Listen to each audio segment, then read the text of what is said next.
ഏത് തെറ്റും അല്ല ഒരുവിധം പുറത്തു തരും, അല്ല ക്ഷമിക്കും എന്ന് പറഞ്ഞാൽ ശിക്ഷ ആഖിറത്തിലേക്ക് വെക്കും. ഉപ്പാനും ഉമ്മാനും തൊട്ട് കളിച്ചാൽ ദുനിയാവ് തന്നെ കിട്ടും. ഹാക്കിം ഇമാമിന്റെ മുസ്തദറക്കിൽ ഉദ്ധരിക്കുന്നതാണ്.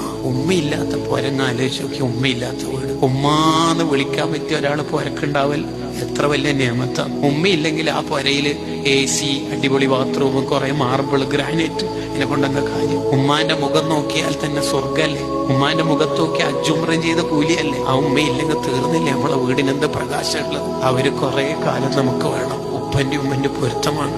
ഉപ്പാക്കും ഉമ്മാക്കും 1 രൂപ കൊടുത്താല് ഇസ്ലാം പറയുന്ന കൂലി എത്രയെന്നറിയാം? 1,00,000 രൂപ കൊടുത്ത കൂലിയാ. 1,00,000 ഇരട്ടി പ്രതിഫല ഉപ്പാക്കുമ്മാക്ക് സ്വതക്ക ചെയ്താൽ. അങ്ങനെ ആരും ഉണ്ടാവുമോ ലോകത്ത്? ആ സ്വർഗവാതിലുകളെ നമ്മളെപ്പോഴും പരിരക്ഷിക്കണം. ഉമ്മാനെ കുറിച്ചിട്ടുള്ള വയല് ഉമ്മ മരിച്ചതിന് ശേഷം കേട്ടിട്ട് യൂട്യൂബ് പ്രഭാഷണം കേട്ടിട്ട് കരീനേക്കാൾ നല്ലത് ഉമ്മ ഉള്ള കാലത്ത് ഉമ്മാനെ ചിരിപ്പിക്കേണ്ടത്. അങ്ങനെ ഉപ്പാന്റെ ഉമ്മാന്റെ പൊരുത്തുള്ള നല്ല മക്കളാവണം.